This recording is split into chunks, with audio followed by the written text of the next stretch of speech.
What is up, everyone? Coming to you is an episode that I've been working on actually since last winter. Um, I was using an old platform, and now that I've switched, the audio got corrupted, so I've just been building that back up. So it's one of the first episodes that I recorded. It's going to be two parts.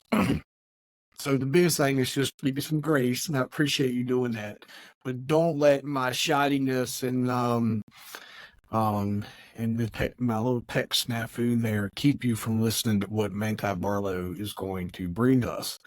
He is a former coal member, one of those guys that didn't realize his lifestyle until he was in his early 20s, and it's an absolutely cool story. He's even cooler to get to know. I connected with him through a group that we're in called Tribe, which is Bryce and Jason Redmond, Bryce Henson, Jason Redmond, and Bitters Cooling's group. So let me know what you think. I want to expand on the conversation with Manti because I think there's a lot that he and I left uncovered. But this one just really scratches the surface. So let me know what you think. And I appreciate it. Like I said, just give me some grace. I'm just asking. You don't have to. But a little bit of grace. And don't get frustrated at my as imperfect as the episode will be, but hopefully the message will, and the his testimony and message will come through to you. So thank you. Appreciate you. We'll see you soon, man. Take care.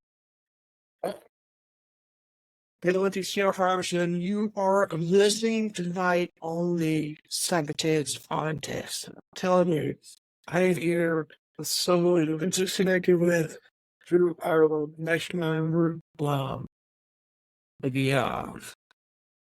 leaning around nice. Nice time. Me and Nancy got look at a group together, and within 2 seconds of listening to his little story about language and how they were living wage. It's like they only did this on my channels and on social, so we got promoted as a message for serious or story that I had done out. And I ran the book to this whole show, and I never got the opportunity to really talk to someone who has firsthand knowledge of what the mentality is going to tell us tonight. So, and then you take it away. I will interrupt you like I always do, and ask you 1,000 questions along the way. But Ellie, tell me a few more, then and how we got here. I love that. I love that. Thank you. So my name is Manti Barlow. Originally, I was born in Sandy, Utah, and I was born into a cult. It was the FLDS cult. Warren Jeffs was the main leader of that. So as a kid, I was born in Sandy, and then we moved straight away down to southern Utah. Hey, have you this what years are we talking about? You're both still Yeah. This would be 1992. I was born at the end of 92. Yeah. So I think 93 or 94, we moved down to southern Utah. I mean, I'm 2 years old at this time, so I don't remember all of this. But from there, I get to be 3 years old, and my dad, to go back and give a little bit of context. So my dad was like this big hotshot dude in the community. All the, he was like I don't know how to explain it, but he was like the hotshot in high school. Everybody wanted to be him. Everybody wanted to hang out with him. Yeah. And his dad, which would have been Truman Barlow, was actually the chauffeur for the prophet at that time, or the main leader, which would have been Leroy Johnson. So when my mom married my dad, she always told me, she's like, I felt really inferior. And this is a place where you don't choose who you marry. Right. This is a place where the leader chooses who you marry. So when a girl gets to be about 18, or as you'll learn later on, younger than that, then the dad goes to the leader and says, okay, I have an eligible daughter or an eligible son, then the leader chooses someone for them. Well, anyway, that's how that all worked out. Anyway, I get down there. I'm in southern Utah now. I grew up in Hilldale, actually Colorado City, Arizona. I grew up on the Arizona side, so that it's a small town right on the border of Utah and Arizona. One side is called Hilldale, Utah. The other side is called Colorado City, Arizona, which you probably already know that.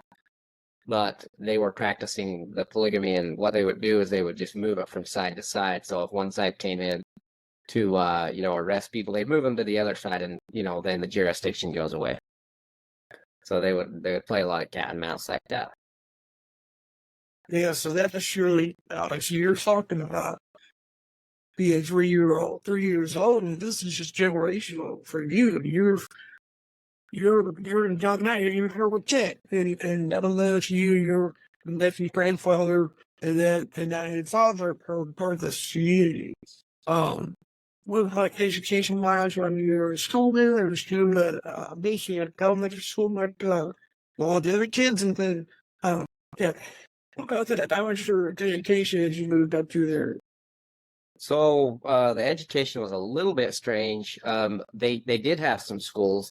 They had 4 or 5 different schools. I went to a school called Mountain View.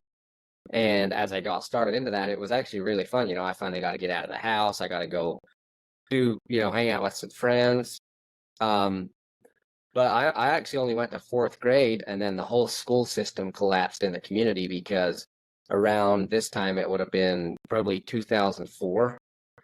Then they started moving people to this place they called Zion. It literally it was one of the FLDS, like that Yearning for Zion Ranch in Texas, or they would have taken them to South Dakota, or I know they had a place somewhere in Colorado. Was it And schools you're done, or was through your religious group? no, these schools were all through the religious group. So don't you're cut off from the rest of the world. Yeah, there was a couple. There actually was 2 elementary schools there from the government. I didn't ever attend them though. Right. So Yes. so I went so I went to 4th grade, and then after that they brought us home and tried doing homeschooling, but it never panned out for me. I didn't understand it. I couldn't sit still long enough. So at 13 they actually sent me to work. Yeah. So I went to work for my dad on a what was it? It was a batch plant in this is a lot of old memories for me, so I'm kind of catching up a little bit here. No. This would have been And there's a lot to relive. Like back to the joke, man. It's like there's a lot to recall there. You know that if you know something that you're like, whatever, for me, but just feel it got man. uh, no, I mean I'm open with about anything, to be honest. So, Gotcha. but this would have probably been around 2006, 2006, I believe. Yeah. Um, then I moved down to Mesquite, Nevada. That's where my dad was running a batch plant at the time, and I started doing that, and then from there I moved to Lake Havasu and started helping with a crew that was doing all the underground water for the sea. Right. At this time, I'm 15 years old, and Yeah. it's like we're putting on like fake stuff to try to make us look a little older. And it's funny, I remember one of the guys was like, "Hey, I can get my Sharpie and Sharpie a beard on you." But it was awesome because it was like the only thing that we lived for was for work. Right. We loved it. So for me to be able to get out of school and go to work was like I was in heaven. I loved that. During this time, you start 13 years old. I know my son's at 13 there it comes. It's just like that. Man, and been aging up and and all the things and always right here, just right there. Figure out the world and just part of what I thought. Then, so you have that go down. It's a strong time too, and then here, but your dad at work was that outside influence then, or you still kind of was that all your church people that were requiring it doesn't work? No, it was all church people. So they would try, it was all part of the church. I mean, they would hold each other accountable. And it was more like guilt accountability. Like everybody would send you on a guilt trip every time you did anything. So it was like they They never imagine until a certain point. your message is one, like your how all your influence is coming from this thing, or your outside influence through you whatsoever to question anything. Oh, absolutely. Absolutely. And so it's like it's kind of what they do today, I guess, sort of, where it's like the silent majority, they call it, sort of, Yeah. where you end up policing yourself, and if you don't police yourself, then like say everyone would go to the bar, right? But they would go at different times so that they didn't run into anybody else. That kind of a culture. Yeah. Well, I was talking here at kid, and I was just like so outside of your group or your area. so we could interact with them, but we couldn't be friends with them. Like I didn't have anyone else's number that was outside of the group. Like I remember I got my first phone. It was a flip phone. I think I was 16 at the time. And like only numbers I had in there were people in the group. Yeah. Like we didn't have any outside friends, any outside influences, no outside. We didn't watch any TV. We didn't have internet. No texting. We could make phone calls, and that was it. Yeah. And the guy arrives to see you early. We're talking about. So you're both fighting me at Hood 4, Hood 5. Time age about a year last. So deal to the internet. It's not so much interest to recycle and changing the story of time. But the phones expect all you listening, see the retexting. Yeah. Early retexting. Yeah. But no movies. That was no movies. No outside. No, we have to get our pirate in that. I remember when the iPod came out. I do remember that because we would go put all of the it was like I'm trying to figure out how to explain it. It was like the church approved music. Yes. And like literally they would go through your iPod or your phone and make sure that you didn't have any contraband on there. And if you did, my dad would literally just break the phone in half and be like, okay, that's it. What was there? So there's probably. I mean, you tell me first. Is there anything particular as a sign that's like? Is there anything acting you're like? It was all right when you're in the way. And so, how does it happen? Are you? You as a young man at this point in time, guy maybe 15, 16 years old, like everyone else, and you're doing your thing. Is there, how are you interacting with the world? Like, I mean, dating, is it okay? Is it, well, you know what I mean? Like, how is your life? We're just a living outside, so there's still living there, right? So you, and you know what I mean? And, not that you the terms that make you meant the kingdom for Wheelboss transformation through all this as well, right? Well, so this the weight loss transformation, all this would have been a lot longer down the road. So literally when I was that age, I wasn't thinking about anything, to be honest. I was just literally trying to escape reality every day. Like I was just there and I figured, you know what, like I was what they call it was yearning for Zion. Because if you were good enough, you could go to this other place.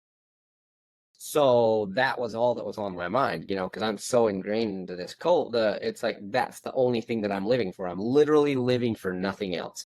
I remember being, 15 years old, waking up at 4 a.m. every single morning. You read your scriptures and then you jump in and you go right to work. That's all you do. You get your food and you go straight back home and you literally go to bed. That was your life. And so me being 17, 18, I definitely had the issues where, you're starting to look at the girls. The issue there is you couldn't find your own wife, so no dating there. Right. And also what they ended up doing is after you got to a certain age, they would separate you from any of the girls. So you actually couldn't, because my dad has 11 wives, right? I live in like this 25 bedroom house. But they separate you to where there's no temptation, they call it. So they literally put up a partition and the boys will eat on one side and the girls will eat on another side. And so that you don't see the girls or the boys, and then you'll have like it got really crazy later on. Um, but yeah, there wasn't a lot of interaction between the boys and the girls.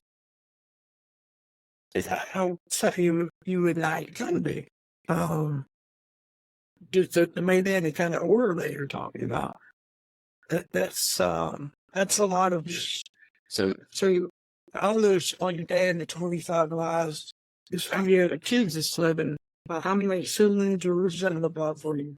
So let's see, my dad had 11 wives, so I think there would have been somewhere around all together living in the house, there would have been about 60 people. Yeah. That's crazy. My mom was one of 11, right? Oh, my mom has 9 kids, and that's just my mom. That's some system I lived on earth, but some of them moved on, some of them had, I mean, the Barlow house never had to be things what you're talking about.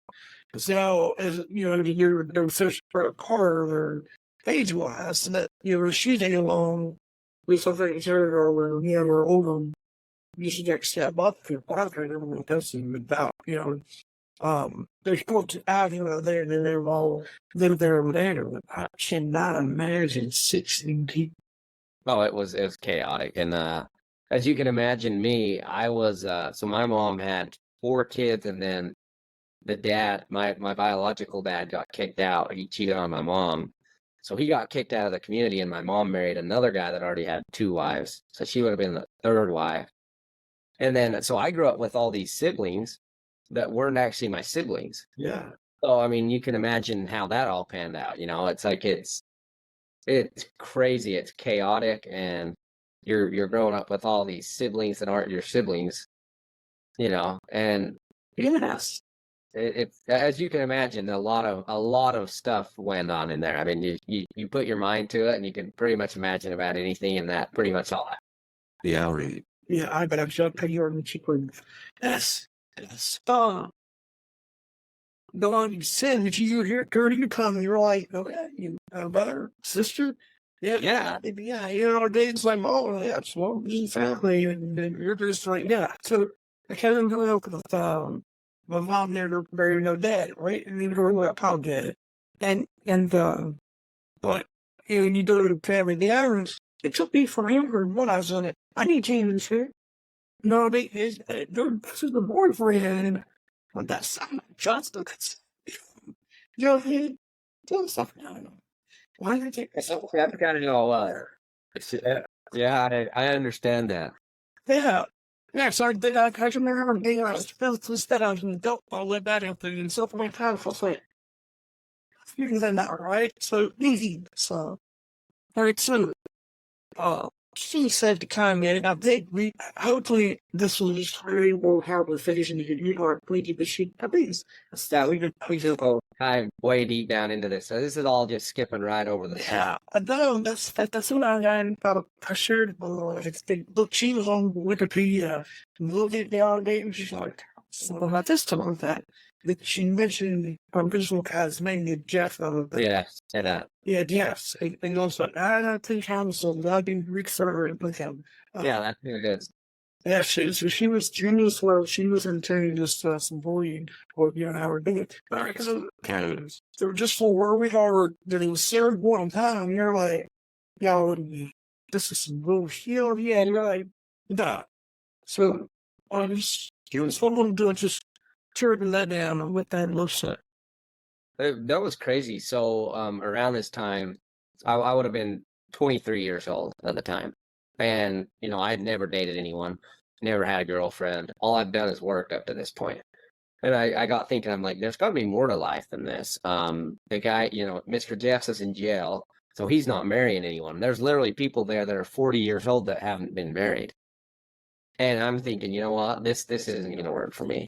And they're just waiting, him to get out to come back and say it's okay, that kind of thing. Yeah. So he literally has to be the one to marry them. They can't go find someone on their own. So anyway, around this time, I just felt this squeezing in my chest. Like, look, I would wake up every day, and I don't know if you've ever lived where you had no purpose. I don't know if you've ever felt like an identity. Yeah. So that's what. I can never insert myself in your feelings, right? Because I mean, this was that's why on purposes I am not. There's nothing against where you weigh such a valuable message because something you need. You all and the second chance thing, you all fell short, you just did well, you got fired, you won your team. You're where you're at 23 you do it just way different than how you so keep that in mind. Thank you.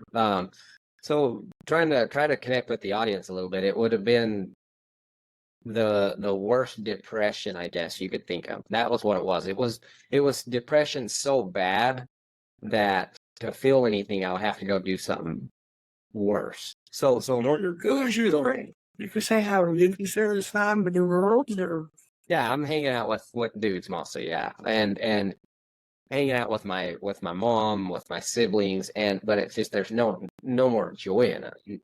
Literally, it got so bad to where I was like, either I've got to go do something really bad so I can feel something, so. or I've got to like, I don't know if I can even say this on here, but I literally was like, I'm gonna go commit suicide. I'm done. I'm literally that's because I couldn't feel anything. I'm like, I hate this numb feeling.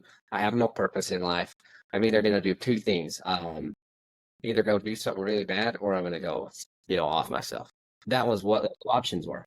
And then all of a sudden it came. And see that man for sure. You were like, I mean, you can't. You see me here on one of those South relationships, and you're the man woman type thing, or whatever's going on, and this and another. Here you are, like I would say it. Now you know what I mean. I understand like where it is. You more is like you have no outside influence under the children that where you're at as well. But all of a sudden, a little bit instinct on your end really starts kicking in, right? But you sort of figure out, not kind of sure, you know why. But then you hear this stuff as you come to your word, like, she doesn't lie. She doesn't lie. Wait, hell no, man. No, that's exactly what it was. You hit the nail on the head with that. There was nothing there for me. And so what ended up happening is I was working in Salt Lake at the time, and I met another one of the girls that was in the same group. Anyway, we sort of started hanging out, and what ended up happening is we're like, okay, we're gonna leave together. So she borrows my brother's car, or wait, I borrowed my brother's car down in Hildale, Utah, and she put all her stuff in it in the middle of the night, and she literally drove up to Salt Lake, and we just started our life from there. But going from there, that was one identity crisis I ran into, but I didn't actually figure out who I was until 2 or 3 identity crises down the road. So I've had multiple start overs. I've been given literally, you say this is second chance. I'm on my fifth right now. So I mean, that was literally the hardest thing I ever did was to leave that. The guilt, shame, the loss of identity. And what I did is I wrapped all that up into a big, huge ball, and I put it into this girl. I says, okay, you are now my identity. You are now my life. You are now everything that I am. If I lose you, I'm nothing. And that ended up happening 2 years down the road. I was just the worst person that you could think of. I wasn't helpful. I was, anyway, we're not going to go into detail on that, but I wasn't a good person to her, and I ended up hurting her really bad. You didn't know how to relationship, man. You didn't know how to, you had to do it down you didn't even know a bad movie to show you how someone's supposed to interact, and then here you are. Dude, nah, I mean, I don't know this stuff. You probably when you've ever had to deal with raw female shit in the city. So you can think the other things like you dream about doing all of our situation. I can totally see you guys like the state community did find it out that it's just a disaster because you need to live, you know what to do now. That's exactly what it was, and we were around a lot of bad influence. We created this huge trauma bond where the only thing that we could do with each other was talk about the trauma and like trump it up, like bring it up, and get our emotions all hyped up on the trauma that we went through. And it's like we were like, oh, I went through worse trauma than you, and it's like you would try to outdo each other. I've been through this and I've been through that, and Anyway, it got so bad that I ended up calling it off because I felt that I was hurting her so bad and causing so much damage that I actually called it off. I was like, look, I'm done. And I actually dropped her off in Salt Lake. I was living in Denver at the time. Dropped her off in Salt Lake and moved to California. Yeah. I'm done. Moved to California. I remember I didn't have any money. I moved out there to start doing solar. And I was like, I'm gonna try it out again. But that identity, I lost my identity there, and that one hurt probably worse than anything I've ever been through in my life. Because I had taken all of the hurt and the pain and the loss that I felt from losing my family. Because when I left the community, the cult, your family literally shuns you. You are the worst of the worst. You're an apostate. They can't talk to you. They can't interact with you at all. It's literally cut and dry. You're done. You're gone. You're no longer even a human to them. So that hurt really bad too. And I took all those emotions, I wrapped them up, and I put them, like I said, with this other girl. And then when we ended up cutting ties, all of that actually opened up and came out. And at this time, I'm 240 something, close to 250 pounds. And I was like, you know what? Same thing again. It went back to the depression, the suicide, all that. I was like, and it got so bad that like I was pretty much done. And I found this one friend, and he was from the community as well. He actually ended up leaving around the same time. And I literally was I was on my Harley, and I was just gonna run it off the bridge. I was done. And he called me. He literally called me and saved my life. So that would have been the second time, and I still didn't know or understand how to process my emotions. But I lost all of the weight, and I thought, you know what? Now that I've lost the weight, I'll just turn into someone else. But I didn't. I was the same person. I was just a skinny person that was the same person. And I didn't allow my identity to change. And, so I went chasing things. I moved to Vegas to become a real estate agent. Closed a bunch of deals, didn't find any satisfaction there. So I moved back to California, gained all the weight back. Literally, the first of this year, I was literally 243 pounds. Lost all that weight again. And the thing that really saved my life through all of this was Andy Frisella's project, or Andy Frisella's 75 Hard project, whatever. I think it's just called 75 Hard. I don't know if you've seen it. It's 75 or that's sort of just one of the Hold on, 75 Hard. Yeah, it's this is the expert is working in Vegas out of the light milkshake as well, but that's how condition voice and visitors. And that's one of the problems that I have a lot of people how they get to know people really fast. And I just some of the pictures that like, when you tell me like 4 months I need to lose weight by the end of I'm starting married to kill my and I'm really on to have you in this program. I got 2 suggestions. Go into this fund choose forward and give her all the issues. Work 30 minutes each day and text you to let me know that you've done it. So, and then you say if I are. And I'll sit in the question thing I'm using, it'll be built minute before you can get on me on life. And sometimes they will leave or go. Right? And that's kind of, but yeah, so that absolutely. Good job, man. Thank you. Did that. There's so much more that I really chatting with you about. I know we've got our meeting tomorrow, but then you want to you can just like a reach out like next Tuesday around this time. Yeah. You were right. You want to come back home and one of the interviews pick up that she had your wife now, or your girlfriend. Yeah. So she's wanting someone who reminds you or me, she's from the same type of family touch stuff, right? She is, yes. Yeah. So a nice for you time that in for her, and then maybe think that you and I had a chat as well from them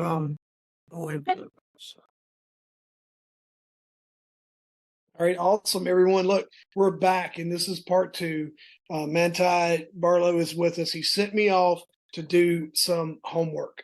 And I went back and listened to a couple other episodes that he had sent to me. So if you look on YouTube for his name, you're going to find other episodes that he has done along this message that he's been delivering tonight. So how's everything been going? I came down with a little bout of the flu. That's why I had to cancel with you that on our follow-up and then I was in Texas. So I apologize for all that. Oh, I'm doing great. How you feeling a little better now? Yeah. It actually it lasted for probably 4 days, but then that lingering cough that you have, So Yeah. I dealt with that, and then we did Thanksgiving in the U.S. For those folks that are watching, this is recorded around the Thanksgiving holiday in the U.S. in 2023, and so we went to Dallas and did that. So along the way, we listened to your episodes and did a bunch of research, and I had done a lot of research just from back in the day on this group, but it was neat, and I feel like I'm now that you're kind of here and I got someone that kind of can help me navigate or have questions or have a vested interest due to just our short friendship that we've had. But I really am looking to learn more about this stuff. Yeah, definitely. I lost about the last 20 or 30 seconds. My Wi-Fi's having some issues, so I got you. you'll have to bear with me. I barely switched it over to my phone, so we should be good now. Yeah, cool. And here's what we're doing today is we got our first episode. We're going to push that out. And then this is kind of just the follow-up questions that I created. And I actually put out a couple of them to friends and just said, if you're going to interview a guy that was in basically a cult, what would you like to know? But before we get into some of those, and like I said, it's like 6 brief questions. The questions that I had and some of it comes from from your wife's video. What's the difference between FLDS and the United Order? Nothing. So it's actually the same thing. Got it. So the United Order would have been, it's been throughout the Mormon history a lot of times. Actually, they've tried it multiple times, and it never seemed to work. It's like a different version of communism, I think. But they call it, there's a word they call it, and it slipped my mind. Benevolent dictatorship, I believe. That's what they call it. So the United Order would have been, if you want to move to the next step in the church, then you would join the United Order. So it's like it would be like the next step in the church. I got you. Any specific requirements or anything you have to complete, or is it just you just kind of making your way through? But what does that look like? Oh yeah, there was a lot of different requirements. So what they would do is they would take each individual and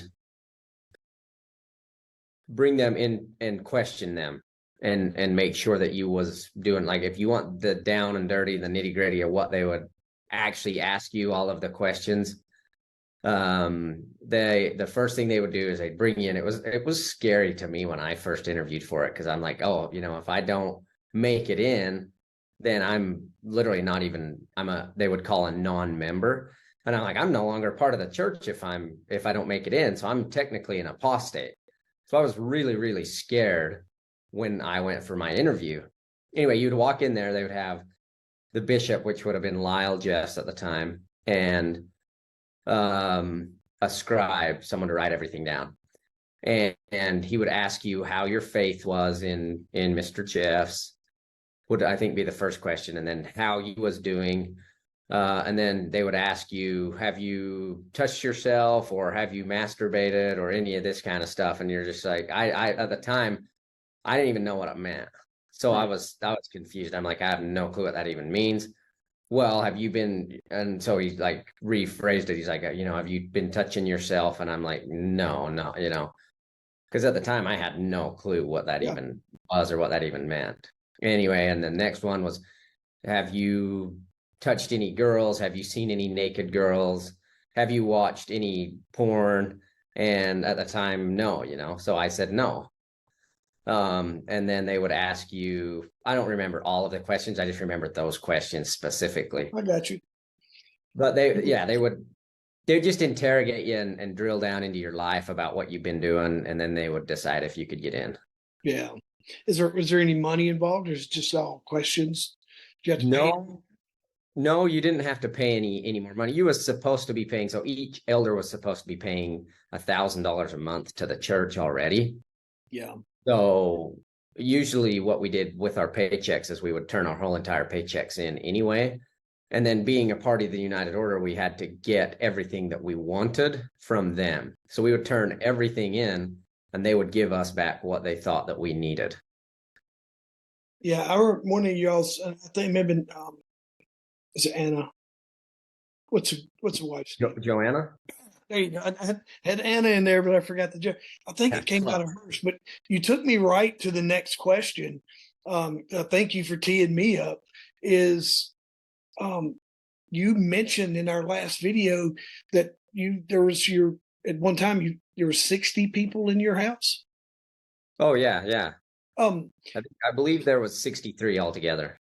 So that's what my curiosity was with that many people is how the money worked. How did that many people? Because you're probably just a drop in the bucket of who's actually there around. Oh, absolutely. But how did the money work? So basically, at the end of the day, you guys turned your money in, and then you got provisions from their little store on site, or yeah. So there was a couple different ones. So one way would be when before the United Order, we would turn our money into our dad. That's how it was supposed to be, is our dad would let us live in our house until we got married. So all of the working men or working guys, there was no girls working at the time, but all of the working guys would turn all of their money into our dad. And then he would give it to one of the moms, and then one of the moms would take that and go disperse it out to all of the bills. So that's how that worked, is we would usually just give the money to our dad, or we gave a certain percentage to our dad. How many people is like your community serving, like that store and some of the stuff you all mentioned? How many outside of your family that you're all living with how many people do you think y'all were serving? I believe there was up to 10,000 people there. Yeah, there was a lot of people. Yeah, that's a lot of people. That was kind of my curiosity when your money's got to come in from somewhere, just because of you can run a socialistic commune probably, but it's hard to in a capitalist country. Somebody's got to be working to bring in the money. So you would think. Yeah, we were really fortunate with ours because my dad actually owned a couple companies, and what we would do is I started working when I was 13. So what we would do is we would work at a very young age and bring income in through our dad's company. But there was a lot of people that their dads didn't own companies, and they would work for people like my dad, or they would go to work for people in the community to try to earn a buck or two to pay their dad. I don't know, it's pretty complicated, and I wasn't very old, so I didn't understand a lot of the stuff. I mean, I left when I was 23. Yeah. So I didn't really understand how the structures up above me worked very well.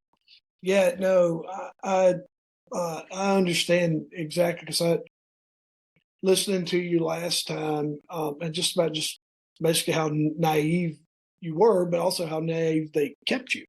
Away from just basic stuff. That's so again, you've teed me up here. I'm going to take us this way, but that's when you start talking about dads. Did you ever know your actual dad? This is a new question. I just thought about this one, but I meant to ask you: Did you know your actual dad? No, I didn't know my biological dad growing up. He got kicked out of the community when I was 3. So he was actually one of the very first that they tried this on. Yeah. So I guess he cheated on my mom. And what they did is they kicked him out and took his family away. So that was in 1996, I believe. I would have been 3 at the time. But he was like the first trial and error of that to try it, see how well it worked. And then what he did is they put us, actually, we lived in Colorado City at the time. We moved from there up to Salt Lake and lived at the Prophet's, Roland Jeff's house for a while. Yeah. And my mom didn't want to remarry anyone. She was like, look, I'm sick and tired of this.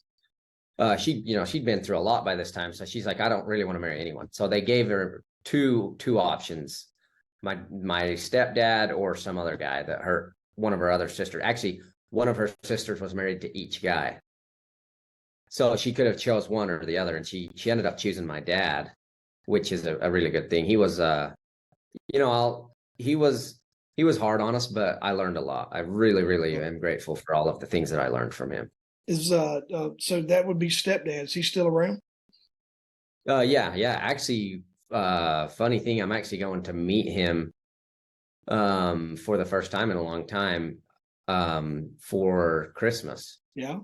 So they're I don't know what's going on, but I think they're all kind of getting sick of it and they're all kind of moving away. So it's always a really weird and kind of a touchy subject to even be there, but he invited me over, so I'm gonna go check on him and see how he's doing. Yeah, absolutely. But going back to go ahead. No, that's where I wanted you to go. Tell me about your real dad. Did you ever get to meet Going him? back to my biological dad. So he moves away when I'm 3, and it kind of created a lot of issues for me because I didn't actually have my biological dad. I felt like no one ever understood me. Anyway, I actually looked him up right before I left when I was 23 years old. So I didn't even know how he looked all growing up. I had no clue how he even looked. And I think I got his number from one of my older brothers that had left before. And so I called him up one day and I'm like, hey, I want to come meet you and check on you and see how you are. And anyway, at the time he was, I don't even know what was going on with him, but I know he was doing a bunch of drug stuff. And I just got a really bad taste in my mouth at the time. But over time, I've given him a couple chances and we've slowly connected. And, I talk to him every now and then. It's not that often, but I feel like I have kind of a relationship with him now. Yeah. It's not really strong, but it's there, And I think at some point in time, maybe it's hard to heal.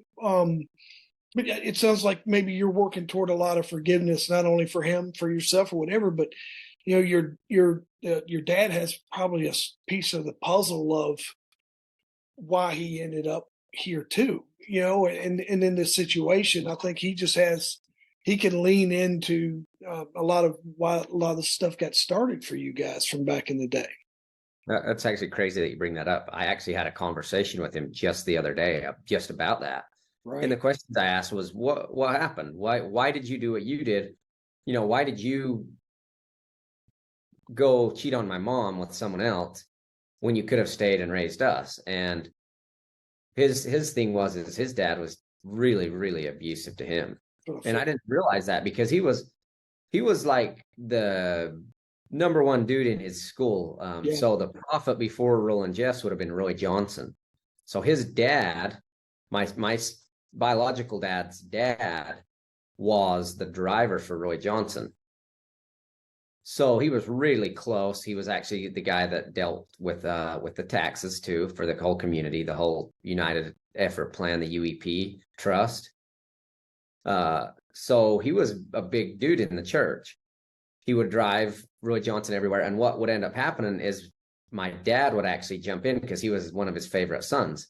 So he would jump in with his dad, Truman, and they would go around with all the big dogs everywhere. And so he had a really big ego and felt like he was better than everyone else a little bit.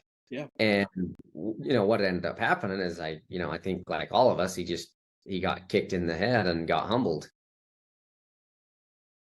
Yeah. He allowed his ego to get too big. And actually what happened is he allowed his ego to get so big. And when Roy Johnson died, Roland Jeffs came into power and all of that structure crumbled. And what he ended up doing is kicking all of these guys out because I think he felt threatened by them, or he didn't really kick them out at the time. They actually stuck by him for a long time. It was actually when Warren, Roland's son, came along, probably all a little bit confusing, but Warren came along and was the one that actually started kicking all those guys out. So, that's exactly where I wanted to go. You're like like you talked to Dionne Warwick on Psychic Friends or something other than that. Now you're but here, that was why I was, and this is a question that we came up with, was like, they're kicking people out. Did they kick the men out to increase their access to the women and girls, or?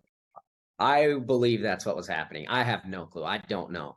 But I believe that's what was happening because there was a lot of men there. And then also I feel like that it was, people were starting to see through it. So people were starting to see through the power structures there, and these older men could kind of see what was going on. But also, on the other hand, a lot of these older men were really nasty. Like these dudes would be like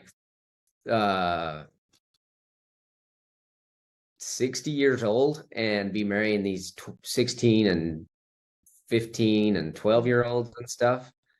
And the guys that didn't do that were just, a lot of them were really nasty, and they would end up raping their own daughters because it was, I don't even know how to explain this, but know of a lot of people, like these older men, they would go tell their daughters, look, I'm doing this to try to show you what you're supposed to do. And it's like the most messed up. Can I swear on your show? Yeah, hell yeah. Okay. Yeah. Yeah, it was the most. If it gets bleeped, it gets bleeped. That's fucked okay. up. Yeah, it was fucked up. And I personally know a lot of people that this happened to. And even like a lot of Warren Jeffs' daughters are coming out now saying that shit happened to them. And so it was all stuff that you wouldn't see on the surface, that I had no clue when I was inside. I didn't know anything about it until after I had left. Then I come to find out all these stories. And a lot of messed up stories, even in my mom's own family. You know, just really, really weird things going on. And if you look at it like this, so even like me, I had a lot of messed up things going on with myself too, because it would be like this situation right here. So I'm not related to any of these people, but I get put in a situation where I'm very close to them. So I'm not actually related. I'm not family. You know, it would literally be like all these stepdaughters and all of this stuff. And sometimes there's not a lot of supervision, and a lot of messed up things happen. Yeah. So that's the cautionary tale of all of this, is there was a lot of nasty shit going on underneath that no one saw. Right. Yeah, that's it's just, I could, you know what I mean? That came up in our last time, and I could just freaking a little bit of human nature, you know what I mean? And you guys aren't kin. Yeah. So no, I totally get, and like you're a young man, right? So I totally understand.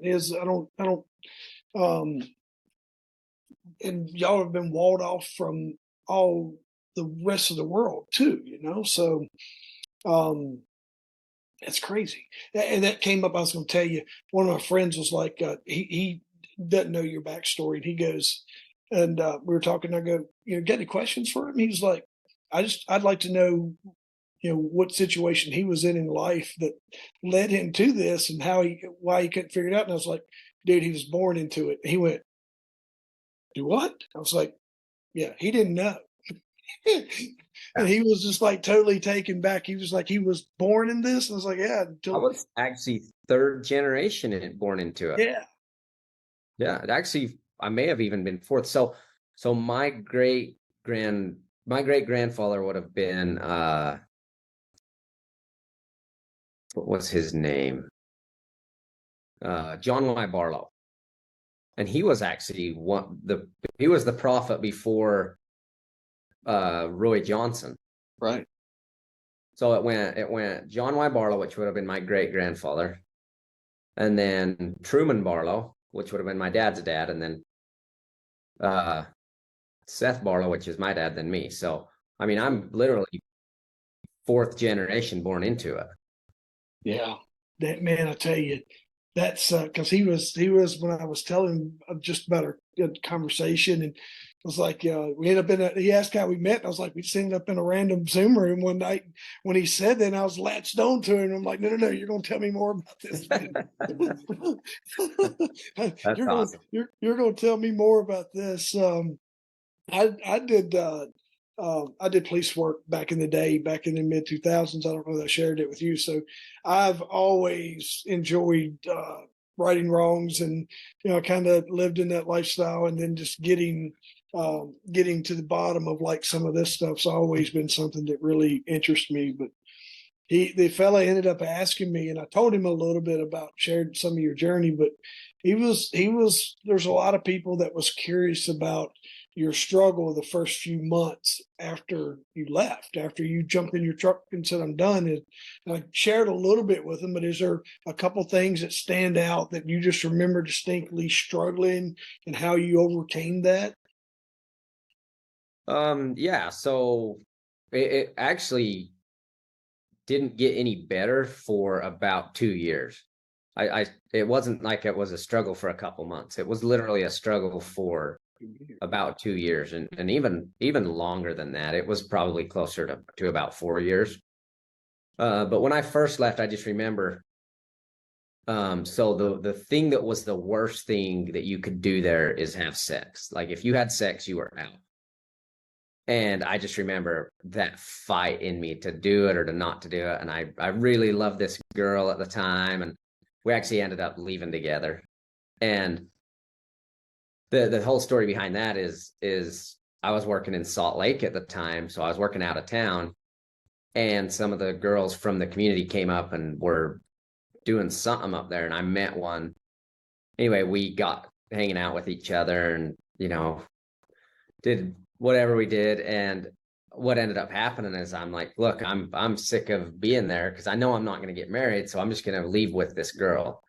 So I called my sister and says, hey, I was signed on a little car at the time with my brother, a little Porsche Cayenne, I think it was. And I says, hey, will you drive this car over and park it in this parking lot? And then I called my girlfriend at the time and said, hey, there's a car there for you. If you want to leave, drive over there and get it and pack your stuff up and meet me in Salt Lake. So she did that night at like 12 o'clock. She called me and she's like, hey, I'm sneaking out of the house. So she snuck out of the basement and puts all of her stuff that would fit in the car and takes off down the road. And she got to Salt Lake, and we ended up moving into a little apartment with a buddy of ours, a three-bedroom apartment. I was living in one of the bedrooms with another buddy at the time, and I kicked him out. Or actually, no, she didn't even move in with me. She actually moved in with some other people because I couldn't kick him out. That's what happened. This guy's actually literally my best friend still to this day. We ended up leaving together, and it created such a bond. And it's kind of crazy because when you leave the community together, it's like you're on a different journey than everyone else, because I meet up with all of my other brothers that have left, and they're on a completely different journey, and they don't recognize what I've got going on. And even the brothers that left before me, I don't really resonate with them either. So it's really, really kind of a crazy dynamic. You resonate with the people that you left with. Yeah. It's the craziest thing. I think you'll hear that in the military circles, of the camaraderie that you build, but also that moment of life or death when you actually feel like someone has your back. Mm-hmm. And you create that everlasting bond of just friendship, because it's, I could see that, man. I've had a handful of relationships the same, to where it's a really deep connection, just through y'all struggles together. And then, y'all basically liberated yourself and walked out of one life. It's like opening up the little thing and stepping out into like a reality or whatever, like Truman that show that time, or where you walk out and you go, oh, okay, this is what, all right, that's the news. Yeah, and it's crazy that you talk about that, because people don't actually understand what freedom is. Because when you have full freedom, a lot of times you freeze up because you have no clue what to do. You don't know what the next step is. But But getting back to that story, I ended up anyway, she moved up to Salt Lake with me, and she ended up getting rear-ended in the car right after we moved up there. Anyway, so that was a big old deal on top. I just felt like my whole life was going to pieces. That happened. My family ended up kicking me out. Bunch of taxes got all of a sudden due, and I ended up ruining my credit. I defaulted on about $150,000 at the time. And I'm actually just getting on top of that, and it's been 7 years ago. So going back to that, the thing that hurt the most was that at the drop of a hat, the people that you cared about most and that thought that cared about you the most would disown you. And what it did is it gave me a really, really disgust for people in general. I did not want to be around people. I really hated being around anyone because I, in my mind, was in such a negative vibration or frequency that I would just hate being around anyone. And that was due to me being a victim about what happened to me instead of taking my life and putting it on track. Right. And I was a victim for literally 4 years. And what ended up happening is I ended up breaking up with that girl. She was like, what I did is I took all of that lifespan of experience and put all of my love, I guess, and everything that because I was used to being controlled, right? Yeah. So what I did is I took all of that and I put it onto her, and I wanted her to be everything for me and do everything I wanted her to do. And it ended up just destroying both of us. But anyway, what happened is when I finally broke up with her, then that's when I actually moved to California and just lived by myself for a long time. And that's when I finally figured out where I was going wrong. But another lesson was loss of identity. When you have lived your whole life as something and then that gets ripped away from you, you have no idea what to identify with. And most of the time you're very, very vulnerable and you'll just go for anything. Like there's so many things to do. There's movies you can go watch. There's all of this food that you can go eat now that you couldn't eat before. There's all of these things that you could now go do. And one of my biggest issues and vices was I got into porn because I'm like, oh, I can do porn now. Porn's not bad because it was bad there. And so I pretty much just flipped everything over on its head and did all of the worst things that I could think of. Right. And, that took a long time to get over too. That was a straight up addiction that I had. So I just got addicted to all of the wrong things. And come along at an age where you're very, for you're living out teenage years at 25 though, right? Exactly. And that's what was happening is this was literally my first breakup was at 26 years old. Yeah. And I hadn't really ever lived by myself. I don't even, I'm trying to figure out how to explain it because it was just such a weird time in my life. Yeah. You know what actually changed my whole entire existence was one day, actually before I had broken up with this girl, I started trying to get into real estate. And I bought this seminar by Fortune Builders, I think it was. And they're like, okay, we're going to put it on in California, in the Bay Area.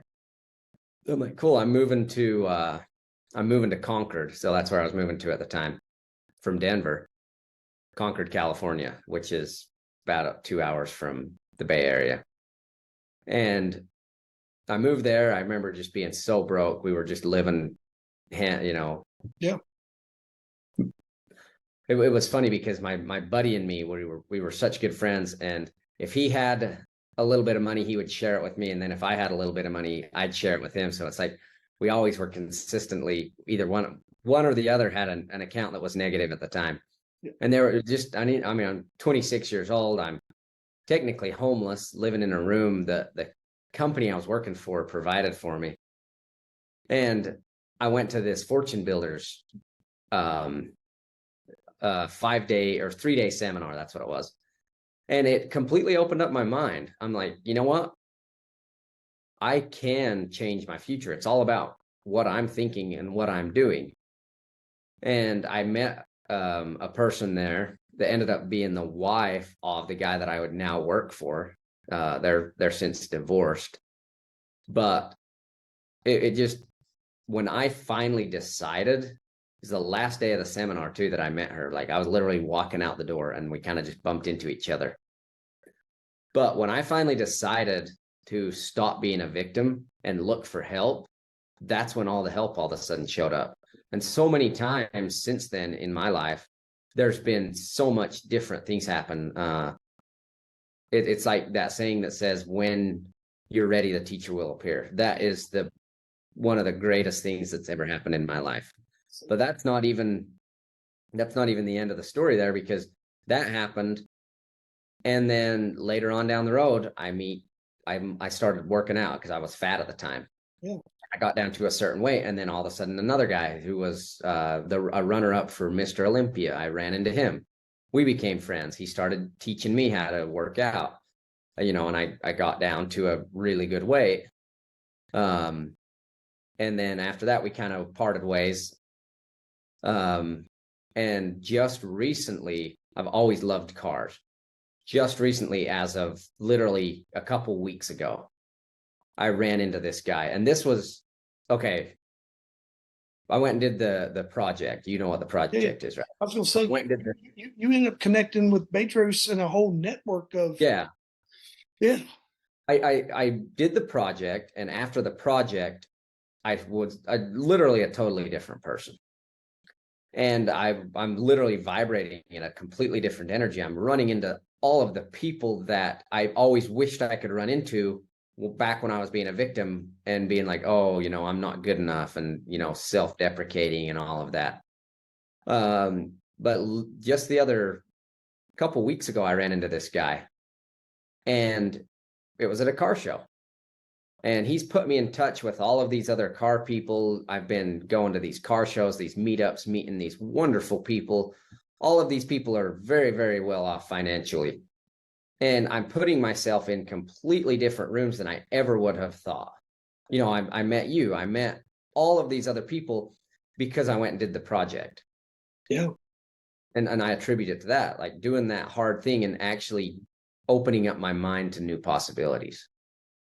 That's really cool. I did some content today on choosing your heart and a couple other things, and the power of discomfort. That was just some little short 2-minute video I did, but you're absolutely right. Is the cool thing for you is life started, like you said, was the right people started coming in at the right times, and we're self-aware enough not to push those people out and know that they were there helping you.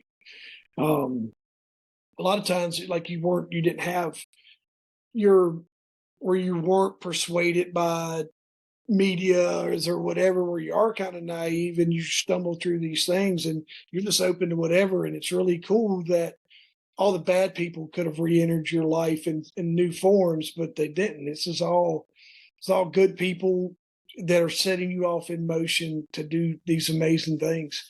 I know we was going to guard your time, dude, but here's what I was going to tell you. I didn't know my dad. He's still around and stuff, but I never met him. And even at 49 years old now, I'm like, I didn't know the guy I ever wanted to talk to me, right? But I also committed through, like, my mom was one of 11, and there was a lot of those sisters divorced right off the cuff, and dads were there, dads weren't there type thing. But I kind of made the commitment to my family when it came along. I was stopping that, just like what you have. And when you look at where you are, you have your 4th generation, and you could be easily celebrated and put on some kind of pedestal from that old life that you used to have just based on your family name. But you chose to step away with that. And I don't know what that looks like for you and Joanna, but someday you might become a dad, and you're going to influence, like I do, to insert myself in your story, but you're going to influence your kids 100% differently than you ever was, man. And I think that's really cool, right? And looking just how you have stopped and said, I'm not going, I try to change people's habits when just trying to get them to drink half their body weight in ounces of water a day. And they will fight and kick and scream. And I'm like, hey, eat a gram of protein a day, and it'll, per body pound of or body weight. And, you'll go into fat burn mode, and you won't, you'll slim down, and just absolutely show themselves, because kicking and screaming because they don't want to. You've had to rewrite your life, my man, right? It's just, you got to recognize that you have had to rewrite your life. But this is the last question. And this is why this is always the second chance podcast. It's kind of what I call it. That's kind of our theme here. And you've had an amazing second chance. But I always like to ask, when little Manti, what was you going to be when you grew up? Like whatever age, when you were like, I'm going to be someday, when everybody always asks, what are you going to be when you grow up? Was that something that you could remember, or that you were asked? It was really crazy because it's something I never dreamed about, because I was too scared. And it was something that was discouraged almost. And it was a race car driver. I wanted to be a race car driver when I grew up. Who was your inspiration, man? That's our connection. Who was your racing inspiration? I didn't even know any racers. Like, even up to this day, I really don't know a lot of racers. I actually just watched my first Formula One because I met these people the other day. Yep. Literally through this guy.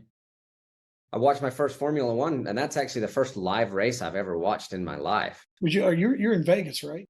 No, I live in Sacramento. But did you go over to Vegas for the event though, or did you watch it on TV? No, we watched this in someone's at someone's house. But he had simulators of the actual track and everything, and they're the real, where you feel the feedback and the wheels.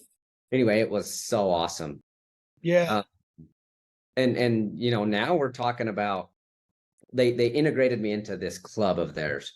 It's called the Golden Gate Lotus Club. Yeah. And I'm just an honorary member. I don't have a Lotus right now. Anyway, they're trying to all get me to come over to Lotus. I love Lamborghinis. You can be like, Manti, you can look at me, look, guys, I done left one coat. I didn't get out of one. I'm not joining y'all's group. I want to be. I'm gonna join everybody's. Yeah. But anyway, it's so crazy because now there's a guy that wants to get rid of a really, really awesome little Lotus car. And I'm putting it out there that it's going to be mine. I have no clue how I'm going to get it, but one day I'll be driving that. So it'll work out. Yeah. And they do race days. They do all of that kind of stuff that I wanted to do as a kid. I wanted to be a race car driver. So on the East Coast, you guys have them out there. You can do it at the old racetrack. I think they've tore it down now in Ontario.